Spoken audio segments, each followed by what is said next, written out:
اللهم محمدا في جميع أفعاله ومحمد اللهم صل عليه مع صحبه وآله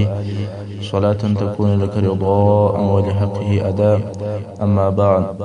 د رسول صلی الله علیه و آله وسلم د سیرت یو څلوېښتمه برخه. اوس به د اسلامي لښکر د بدر و طرف ته د حرکت کولو بیان درته وشي. رسول صلی الله علیه وسلم د دغه غریب او غیر مسلح لښکر سره د مدینې منورې څخه راووتی او د مکې مکرمې پر عمومي لار باندې رهي سو، تر څو چې وبئر الرحا ته ورسېدی او هلته یې واړول. له هغه ځایه څخه چې لښکر بار سو، نو یې د مکې مکرمې عمومي لار چپه طرف ته پرېښوله او دوی راسته طرف ته د بدر پر طرف باندې رهي سول، تر څو چې صفرا مقام ته نږدې سول او د هغه ځای څخه د خپلو اصحابو څخه دوه نفره چې یو یې بوسبوس ابن عمر رضی الله عنه او بل یې عدي ابن زغبا رضی الله عنه بدر ته ورولېږل چې د قریشو د قافلې معلومات وکړي. بوسبوس او عدي ولیدل چې یو سړی د بدر د اوبو پر غاړه ناست دی او دوې نجونې هم د بدر د اوبو و طرف ته رهي دي، غواړي چې اوبه یوسي. دغه دوې نجونې په لارې کې خبرې سره کوي. بوسبوس او عدي اوري. یوه نجلۍ هغه بلې ته وایي هغه زما حق راکه، هغه بله بیا وایي چې ښه دی صبر وکړه چې دا قافله را ورسېږي، ځینې رابینیسم او در بې کړم. د دغه خبرو څخه دغه دوه نفر مسلمانانو دا اخذه وکوله چې قافله په دغه منطقه کې نږدې ده، نو رسول صلی الله علیه وسلم ته د قافلې د نږدېوالي خبر ورکړ. اوس نو قافله پسې راواخله. ابو سفیان چې د قافلې مشر او مسؤله دی، کله چې مدینې منورې ته نږدې سو ډېر پام او احتیاط کوي. دی پوهېدی چې د مکې مکرمې لار په خطرو ډکه ده، نو ځکه مخته به یې د معلوماتو دپاره نفر لېږل او هر څوک چې به یې په لاره په مخه ورغی د هغه څخه به یې د لارې پوښتنه کوله. لږ وخت وروسته د ده استخباراتو دا معلومات ورته راوړی چې محمد صلی الله علیه وسلم د خپلو ملګرو سره راوتلی دی، غواړي چې په قافله باندې حمله وکړي. ابو سفیان یو نفر چې ضمضم ابن عمر نومېدی، دا امر کوي چې مکې مکرمې ته ژر ولاړ شه او د قریشو مشران خبر کړه چې قافله په خطر کې ده، محمد صلی الله علیه وسلم او ملګري یې کمین راته نیولی دی. او ضمضم په ډېره چالاکي او د خبر په نشرولو کې ډېر ماهر و، نو په تلوار سره مکې مکرمې ته رهي سو. کله چې مکې مکرمې ته نږدې سو، کالي یې وکښل، چپا یې واغوستل او پر ځان یې څیرې کړل. خپله پزه یې هم وینې کړه او خپل اوښ یې هم زخمي کړ. په وینو یې اوښ، خپل مخ، خپل بدن او ټول کالي ولړل. په یو ډېر بیروکي شکل او قیافه باندې ځان جوړ کړي لکه د جنگ د منځه چې راوتلی. دی په وینو لړلی دی، کالي او اوښ یې په وینو لړلی دي. په دې بد حال کې د مکې مکرمې بدحا مقام ته ورسېدی او هلته نارې وایي کومک کومک کومک را سره وکړه. خلکو چې د ده نارې واورېدې پر راټول شول، وایي څه پېښه ده؟ دی جواب نه ورکوي او دغه نارې وایي چې کومک کومک. خلک نور هم پسې ډېر سول او پوښتنې ځینې کوي. دی چاته حال نه وایي. خلک چې ښه ډېر سول، دی د دې ځایه سره رهي سو. خلک پسې رهي دي، پوښتنې ځینې کوي، خو دی څه نه ورته وایي او جواب نه کوي. خالي د کومک نارې وایي. څو کعبې شریفې ته ورسېدی، دلته یې بیا نارې کوي کومک کومک. ټول اهل مکه پر راټول سول، پوښتنې ځینې کوي، خو دی حال نه وایي. بیا د ابي قبیس د غره و طرف ته رهي سو. غره ته وختئ او بیا یې نارې کړې کومک کومک. په مکه مکرمه کې داسې څوک نه سو پاته چې را حاضر دي نشي، ټول پر راټول دي. دلته نو د قافلې حال ووایي او په دې کې ادعا وویل چې محمد صلی الله علیه وسلم پر قافله باندې حمله کوي او زه ابو سفیان راولېږلم چې هلئ ژر د خپلې قافلې د خلاصون دپاره یو چاره وکړي. دی نو دلې پرېږده. اوس به عباس او د عتیقې خوب پسې راواخلي. عباس ابن عبدالمطلب وایي د خوب په درېیمه ورځ د کوره څخه راووتم او د خوب د رښتیا کېدلو دپاره تر اوسه پر هېڅ نه دي پېښ سوي. ما دا اراده کړې ده که چیرې ابو جهل د هغه خوب په باره کې څه راته وویل، ښه جنګ به ورسره کول. نور عالم په کعبه شریف مې طواف وکړ. کله چې د طواف څخه فارغه شوم، د لیرې څخه مې ابو جهل ولیدل او د هغه پر طرف باندې وررهي شوم. اوس غواړم چې دی یو څه راته ووایي او زه ور واچوم، ښه جنګ ورسره وکړم. خو ابو جهل په ځغستا باندې زما پر طرف را راغلی دلته مې بیا دا ګمان سو او دا فکر مې سو چې دی هم زما سره د جنګ کولو اراده لري خو دی چې تر ما پر راورسېدی نو په ځغستا باندې تر ما تیر سو دلته مې بیا دا خیال سو چې زما څه وبېرېدی خو بیا وروسته پوه سوم چې هغه د زمزم چغې او نارې د اورېدلې وې او ما نه وې اورېدلې دی و هغه طرف ته روان اوس نو دلته په مکه مکرمه کې دغه د قافلې او د مسلمانانو د راوتلو د خبر د اورېدلو وروسته مشرکان د وتلو دپاره امادګي نیسي ځانونه د مسلمانانو د جنګ او د قافلې د خلاصولو دپاره تیاروي د مکې مکرمې مشرکان د جنگ لپاره تیاریږي ډیر ژر د مکې مکرمې خلک د وتلو لپاره تیار شول او ویل آیا محمد صلی الله علیه وسلم او د ملګری پر دغه قافله هم داسې خیال کوي لکه هغه د ابن حضرمي قافله هیڅ کله به داسې نه وي والله موږ بیا دته وروښیو د مکې مکرمې د مشرانو په امر پر ټولو کفارو دغه جنگ ته وتل حتمي او ضروري و یا به دی په خپله وتی یا به د ځان په عوض او په بدل کې بل څوک لېږي خو قریش ټول په خپله ووتل خاصتا د اشراف او مشرانو څخه هیڅوک نه پاته بې له ابولهب چې د رسول صلی الله علیه وسلم اکاو هغه نه غوښتل چې دې جنګ ته ووځي نو یې د ځان په عوض او په بدل کې بل نفر ولېږي ځکه د ابولهب پر دغه بل سړي باندې دغسې یو پور پاته و ولزما هغه طلب یې په دغه کې مجرا خو ته به قریشو ته وایه چې زه د ابولهب پر ځای راوتلی یم هغه هم قبول کړ او ابولهب پاتې شو قریشو د خپل شاوخوا کوم عربي قبیلې چې وې هغه هم د ځان ملګري کې او د قریشو د شاخو څخه هیڅوک نه شو پاته چې دې جنګ ته نه وتلی بې له بني عادي څخه د بني عادي څخه یو نفر هم نه دی وتلی د مکې مکرمې د مشرکانو لښکر د وتلو په وخت کې 1400 نفر په شاوخوا کې وو د مشرکانو د لشکر سره سل اسانو او د ځانو د ساتنې لپاره 600 زغري ورسره وي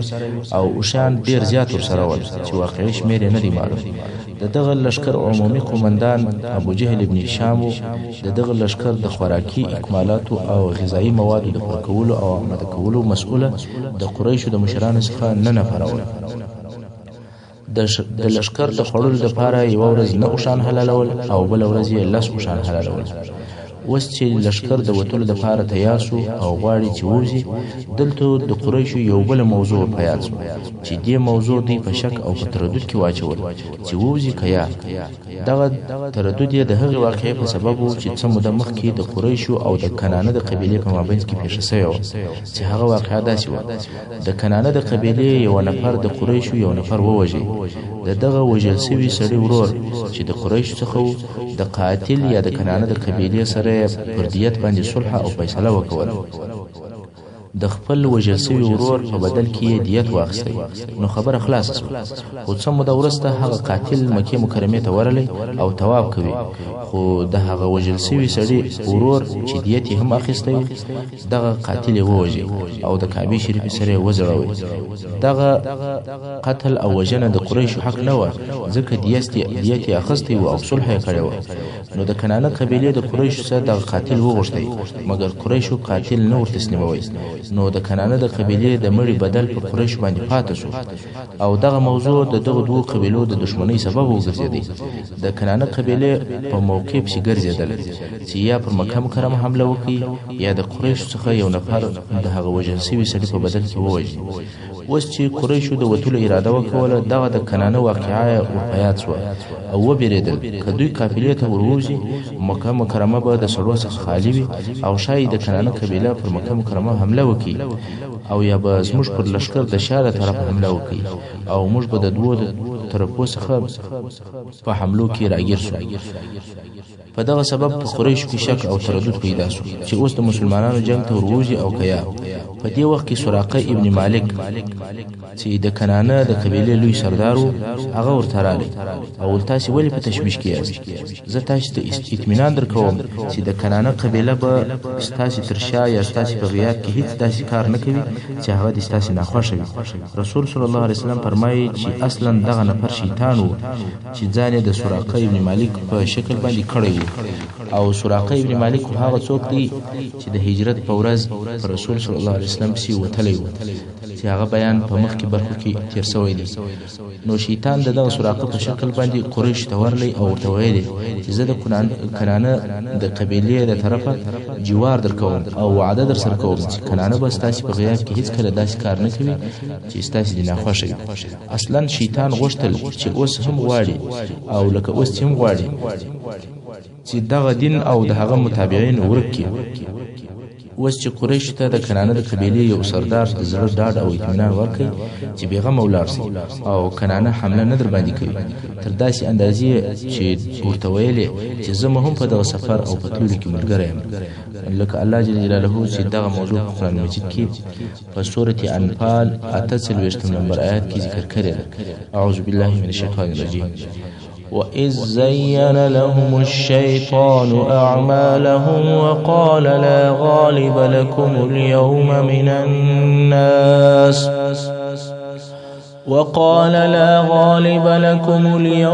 مِنَ النَّاسِ وَإِنِّي جَارٌ لَكُمْ. یعنی کله چې شیطان دغه کفارو ته د دوی عملونه ښکاره کړل او ویلې چې نن ورځ پر تاسې هیڅ غالبه کېدونکی نشته، پر تاسې څوک حمله نه کوي او زه ستاسې ساتونکی یم، زه جوار درکوم. الله جل جلاله فرمایي چې دا شیطان و. نو یو هم شیطان و چې کفار یې دغه د بدر جنګ ته ورکش کړل. د شیطان په اطمینان او په ملګرتیا سره مشرکانو د مکې مکرمې څخه ورووتل، غواړي چې په خپل قوت او طاقت د الله جل جلاله او رسول صلی الله علیه وسلم دشمنی وکړي. پر رسول صلی الله علیه وسلم او د هغه پر اصحابو په قهر او په غضب دي چې څنګه د دوی پر قافله باندې حمله کوي. کفار په ډیر سرعت او چابکي سره د بدر پر طرف رهي شول،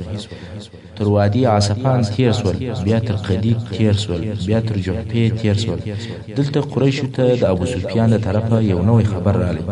ول تاسې خو ستاسې د قافلې او د مالو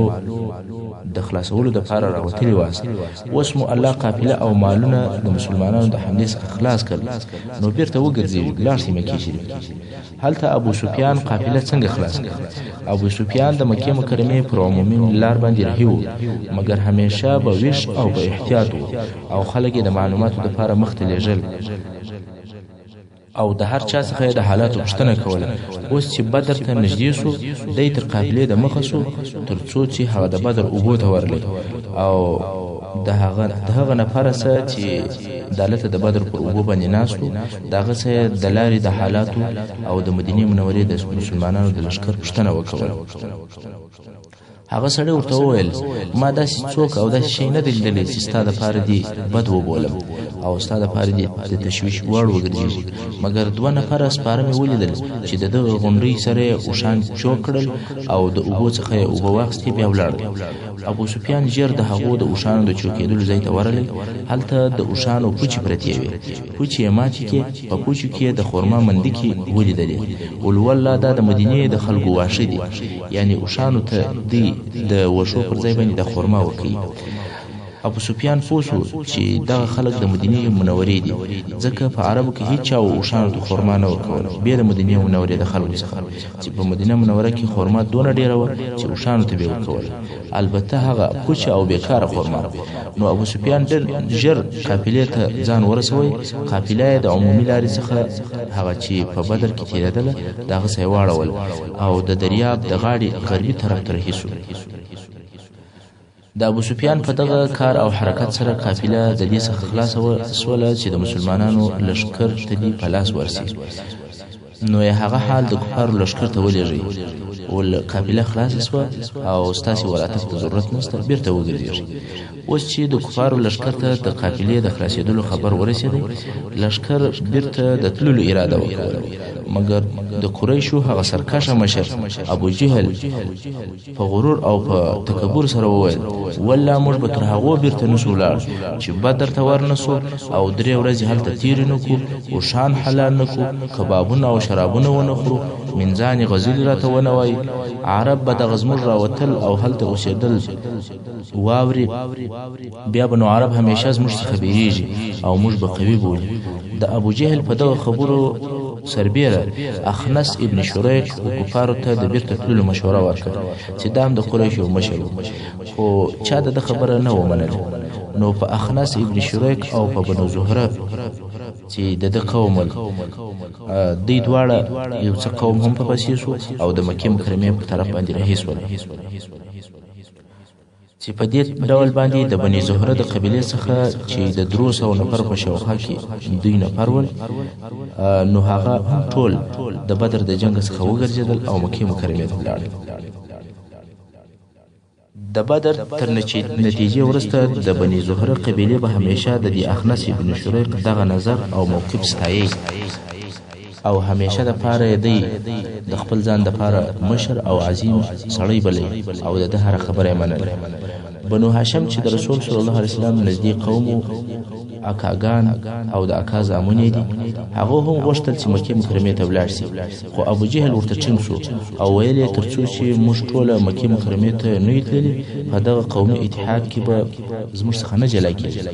خو بیا هم د بني هاشم کفار چې د رسول صلی الله علیه وسلم نږدې قوم ول او د دوی مالونه خلاص ول دوی د هغو د خلاصېدلو دپاره راغلي ول او اوس د مالو مسله پای ته ورسېدل که اوس پاتې سي او جنگ وکړي نو جنگ به د رسول صلی الله علیه وسلم سره وي چې هغه هم د بني هاشم څخه دی او دوی دغه جنگ نه غوښتی نو د بني هاشم څخه هم ډیر نفر مکې مکرمې ته رهي شول فقط څو نفر د ابو جهل په زور باندې پاتې شول د پاتو نفرو په جمله کې یو هم عباس د رسول صلی الله علیه وسلم اکا و هغه هم د جنگ په شوق نه و بلکې په دې سبب پاتې شو چې نور قریش پیغور ورنکړي اوس نو د بنو زهره تر رجوع وروسته د کفارو لښکر د زورو نفرو په شاوخوا کې و چې د بدر پر طرف باندې رهي شو تر څو چې بدر ته نږدې د یو غونډۍ تر شا چې په هغه منطقه کې دغه غونډۍ ته عدوة القصوى ویل کېدل د دې تر شا یې واړو موږ تر اوسه د قافلې او د کفارو د لښکر بیان کوو اوس به د مسلمانانو لښکر ته راشو د مسلمانانو لښکر د بدر و طرف ته په لار کې په وادي زفران کې هلته و چې د لښکر استخباراتو و رسول صلی الله علیه وسلم ته د قافلې د تیرېدلو او د قریشو د لښکر د راوتلو خبر راوړي یا خو رسول صلی الله علیه وسلم ته دغه خبر د وحی په واسطه باندې راغلی چې قافله تېره شوله او د قریشو لوی لښکر را رهي رسول صلی الله علیه وسلم ته پس له فکر کولو دا ور معلومه شوه چې د یو خونړۍ جګړې د کولو دپاره وخت را روان دی او بې له دغې جګړې بله چاره نشته اوس باید خامخا داسې یو اقدام وشي چې په هغه سره د مسلمانانو قوت او شجاعت جرأت او جسارت ښکاره شي په دې کې هېڅ شک نشته که دغه د کفارو لښکر پرېښول شي نو په دغه منطقه کې چې دوی غواړي پر هغه قسم شپې دوی تېرې کړي دا به د قریشو د عسکري موقف د لوړوالي سره مرسته وکړي او د دوی سیاسي قدرت به ورزیات کړي او د مسلمانانو د هدف او مقصد ضعف او توهین به وشي چې په دې نتیجه کې ښایي اسلامي حرکت یو بېروحه جسد پاتې شي او هر هغه څوک چې په دغه منطقه کې پر اسلام او مسلمانانو باندې حقد او حسد او عداوت یې په زړه کې وي هغه به هم پر مسلمانانو بیا جرأت او دلاوري پیدا کړي پر دې ټولو سربیره آیا یو چا د دې ضمانت کولی شوی چې د کفارو لښکر دی د دې څخه منع کړي چې په مسلمانانو پسې د مدینې منورې ته نسي ور او دغه جنگ دی د مدینې منورې قلاو ته نه کې ورنکړي او مسلمانان د خپلو کورو په منځ کې نه ووژني یا هیڅکله دا ضمانت چا نه سوی ورکولی بلکې د ابو جهل خائن که چیرې خپل مخې ته ایله سوی وای دا کارونه به یې ټول کړي وای که چیرې د مسلمانانو د لښکر څخه یو څه پر شاتګ او سستي جبن او بهمتي سوی وای د مسلمانانو پر هیبت او پر دبدبه یې ډېر بد اثر کوي نو رسول صلی الله علیه وسلم بیا یو مشورتي مجلس جوړ کړ هغه په دې خاطر چې حالات یو دم او ناڅاپه د خپل عادي حالت د جنگ او د مقابلې حالت واوښتل نو د حالاتو د دغه ناڅاپه اوښتلو او خطرناکي کېدلو په سبب رسول صلی الله علیه وسلم یو فوق العاده عسکري مشورتي مجلس جوړ کړ چې په هغه کې و دغه اوسنۍ او خطرناکه وضع ته اشاره وکوله او د لښکر د قومندانانو او د افرادو څخه په دې باره کې د رای او د نظر غوښتنه وکړه د لشکر د قومندانانو او د مشرانو څخه ابوبکر صدیق رضی الله عنه ولاړ شو او وی ویل یا رسول الله درځه د خپل راوتل پوره کړ او موږ ستا ملګري یو. نور یې هم د همت او د رسول صلی الله علیه وسلم د متابعت خبرې وکړي او بیا کښېنست. خو رسول صلی الله علیه وسلم د خبرو په مقابل کې د خیر دعا ورته وکوله او بیا یې وفرمایل ای خلکو مشوره راکړئ. دا وار بیا حضرت عمر فاروق رضی الله عنه ولاړ شو او د ابوبکر صدیق رضی الله عنه په مثل خبرې وکولې. ده هم د رسول صلی الله علیه وسلم د متابعت او د محبت او د همت خبرې وکولې. بیا رسول صلی الله علیه وسلم دعا ورته وکوله. نو حضرت عمر رضی الله عنه هم کښېنست. خو بیا رسول صلی الله علیه وسلم فرمایي ای خلکو مشوره راکړئ. دا وار مقداد ابن عمر رضی الله عنه ولاړ شو. هغه صحابي چې د دې قصې روایت کوي هغه وایي د بدر په ورځ مې د مقداد رضی الله عنه څخه داسې خبرې واورېدلې چې هغه خبرې د جنت په حورو او په نعمتو نه ورکوه. مقداد رضی الله عنه ولاړ شو او وی ویل یا رسول الله پر هغه لار او پر هغه کار باندې درځه چې ستا رب جل جلاله په هغه سره امر کړی او موږ ستا سره ملګري یو. په والله موږ به تا ته داسې نه ووایو لکه بني اسرائیلو چې موسی علیه السلام ته وویل ولته ستا رب لاړ شي جنګ وکړي او موږ دلته ناست یو، بلکې موږ مسلمانان وایو ته ستا رب جنګ ته درځئ او موږ هم ملګري یو. په والله یا رسول الله که ته موږ د بیرک الغمام و طرف ته رهي کې موږ به تر هغه ځایه په ټینګه در سره ملګري یو تر څو چې هغه ځای ته رسېږي. اوس نو بیرک الغمام چیش دی؟ د دې لپاره چې د مقداد رضی الله عنه د دغه خبرې په عظمت او په لویوالي پوه شو د بیرک الغمام ترجمه به وکړو. نو بیرک الغمام په یمن کې د یو ځای نوم دی چې د مدینې منورې څخه تر هغه ځایه پورې 14 لوی او قوي قبیلې پرتې دي. دغه ټولې قبیلې د اسلام او د مسلمانانو ډېرې سرسخته دشمنانې دي. نو مقداد رضی الله عنه وویل دا نه چې ته موږ یوه جنګ ته بیایې او موږ در سره ځو، بلکې که مو 14 لوی او خطرناکه جنګونو ته رهي کړې بیا هم موږ ستا سره یو نه در څه جلا کېږو تر څو چې بیرک الغمام ته رسېږې. رسول صلی الله علیه وسلم د ده په خبرو خوشحاله شو او ده ته هم د خیر دعا وکړه. مقداد رضی الله عنه کښېنست. رسول صلی الله علیه وسلم بیا وفرمایل ای خلکو مشوره راکړئ. رسول صلی الله علیه وسلم ولی هر واری مشوره غواړي؟ ځکه دغه درې مشران چې خبرې وکړي د مهاجرینو څخه ول ابوبکر او عمر او مقداد رضی الله تعالی عنهم اجمعین. دا ټول مهاجرین دي او د مهاجرینو شمیر په لشکر کې لږ و. د رسول صلی الله علیه وسلم دا خوښه وه چې د انصارو نظر معلوم کړي ځکه د لشکر ډېر افراد دوی دي او د جنگ دروندوالی به هم د دوی پر اوږو وي. او هغه د عقبې بیعت چې د انصارو سره سوی و هغه هم پر دوی باندې دا نه لازمول چې تر مدینې منورې د باندې دي د رسول صلی الله علیه وسلم لپاره وجنګېږي، ځکه هغه به د بیعت داسې و چې رسول صلی الله علیه وسلم مدینې منورې ته ورسي دوی به یې ساتنه او حفاظت پر غاړه اخلي. او بل دا اول جنگ دی چې انصارو په هغه کې ګډون او اشتراک کړی وي. نو ځکه رسول صلی الله علیه وسلم په تکرار سره وویل ای خلکو مشوره راکړئ او په دې خبره سره انصار مقصد و. نو د رسول صلی الله علیه وسلم په دغه مقصد د انصارو قومندان او د هغو د بیرغ اخیستونکی سعد ابن معاذ رضی الله عنه پوه شو او وی ویل یا رسول الله داسې معلومیږي لکه ستا چې په دغه پوښتنه سره موږ انصار مقصد یو. رسول صلی الله علیه وسلم وویل هو یا سعد. سعد رضی الله عنه وویل موږ پر تا ایمان راوړی دی او ستا تصدیق مو کړی دی او دا شاهدی ادا کوو هر هغه شی چې تا راوړی دی هغه حق دی او موږ ستا پر اطاعت کولو باندې عهدونه او وعدې در سره کړي دي. یا رسول الله د کوم شي اراده چې دی وي هغه عملي کړه. قسم په هغه ذات چې ته په حق را لېږلی که ته موږ دغه دریاب ته د داخلېدلو باندې امر کې موږ به ستا سره داخل سو او زموږ څخه به یو نفر هم نسی پاته. موږ هیڅ کله په دې نه ناراضه کېږو چې ته موږ زموږ د دشمن سره مخامخ کې. موږ په جنگ کې صابر یو، د دشمن سره په مخامخ کېدلو کې صادق یو او شاید چې الله جل جلاله زموږ څخه داسې کارونه درښکاره کړي چې په هغه سره ستا سترګې یخې سي یعنې په خوشحاله سي. موږ د الله جل جلاله په برکت سره رهي کړ. سعد ابن معاذ رضی الله عنه ډېرې خبرې وکولې چې مقصد او نتیجه یې دا وه موږ انصار ستا د اوامرو اطاعت داسې کوو لکه مهاجرین چې ستا اطاعت کوي. رسول صلی الله علیه وسلم د سعد رضی الله عنه په خبرو ډېر خوشحاله شو او ویې فرمایل زیری درکوم چې الله به په یو د دغه دوه شانو کې یو شی راکوي یا قافله یا لشکر یعنی مدینه منوره ته ناکام نزو یا به قافله واخو یا به لشکر او په ولا زه چې دغه اوس د کفارو وځایو ته ګورم لکه د دوی د مرګ ځایونه چې زوینم په دغه زیری سره مسلمانان هم خوشاله شول دا خو په مشورتي مجلس کې د لشکر د قومندانانو خبرې وي مګر په افرادو کې د ځینو خلکو زړونه په تشویش کې شول او د دغه خونړۍ جګړې څخه وبېرېدل ځکه دوی د قافلې لپاره راوتلي وو نه د جنگ لپاره دغه کسان چې د جګړې څخه وبېرېدل دا هغه کسان دي چې الله جل جلاله د دوی په باره کې د سورة انفال په 5 نمبر آیات کې فرمایي أعوذ بالله من الشيطان الرجيم كما أخرجك ربك من بيتك بالحق وإن فريقا من المؤمنين لكارهون یعنی بشکه چې تستارب حق سره د خپل کور راوېسته او بشکه یو ډله د مؤمنانو د دغه جنگ څخه ناخوښه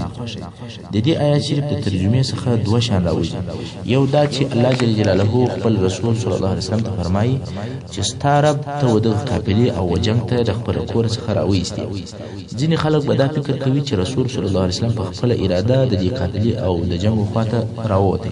مګر یا الله جل جلاله دوی ورويسته ځکه په آیات شریف کې داسې ونه ویل شول چې خرجت من بیتک یعنی ته د خپل کور وروته بلکې الله و فرمایل اخرجک ربک من بیتک یعنی ته ستارب ستا د کور څخه ورويستلی دویم دا چې د مسلمانانو د زړه حال رب جل جلاله ښکارا کوي او فرمایي چې یو ډله د مؤمنانو د دغه جنگ څخه ناخوښه ول د هغه صرف قافله خوښه و نه جنگ او بیا هم رب جل جلاله د سورة انفال په 9 نمبر آیات کې فرمایي وتودون أن غير ذات الشوكة تكون لكم او ستاسي خوښه وه چې بېشکه هغه بې وسلې بې زحمته بې اغزو ډله دي ستاسي وای یعنی په قافله مو غوښتل نه جنګ دغه د ځینو مسلمانانو د زړو پټ حال نه په سیرت کې شته او نه بل څوک په قصه کې بیانولی شي ځکه دا هغه پټ حال دی چې د زړو مالک الله جل جلاله بیان کړی دی چې بل چاته معلومات نشته د سیرت په کتابو کې هیڅ نه راغلی چې د جنو خلکو د جنگ او طرف ته ناخوښي ښکاره کړې ده او د جنگ اراده نه درلودل مګر انسان بشر او عاجز دی هر څوک د جنگ څخه بیریږي او جنگ نه دی خوښ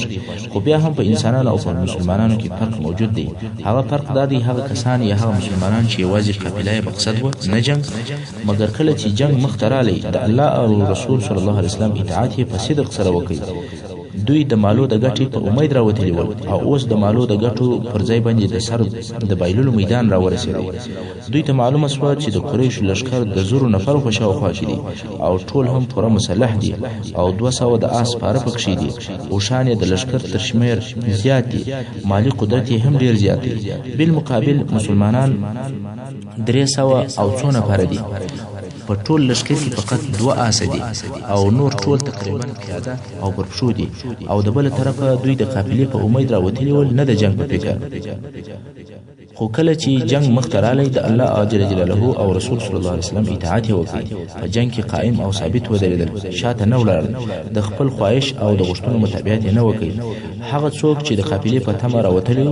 کله چې جنگ شروع شو بې له تردد او تشویش په همت او په مړانه په جنگ کې ودرېدي نو ځکه الله جل جلاله نصر او بری ورکړي هغه خلک یعنی اصحاب کرام ملائکه یا بل ډول انسانان نه ول هغه هم د دنیا تمه درلودل او دنیا یې خوښه وه مګر د الله جل جلاله او د رسول صلی الله علیه وسلم د امر څخه یې سرکشي نه کوله نو ځکه د نصر او د بری مستحق وګرځېدل لکه الله جل جلاله چې د سورة محمد صلی الله علیه وسلم په 9 نمبر آیات کې فرمایي يا أيها الذين آمنوا إن تنصروا الله ينصركم ويثبت أقدامكم ای هغه کسانو چې ایمان مو راوړی دي که تاسې د الله د دین نصرت وکړي الله به ستاسې نصرت وکړي او ستاسې قدمونه به ثابت کړي محترم اوریدونکو څنګه چې وخت پای ته ورسېدی زموږ پاته برخه د سیرت په راتلونکو حصو کې واورئ. وصلی الله تعالی علی خیر خلقه محمد و آله و اصحابه و اهل بیته اجمعین.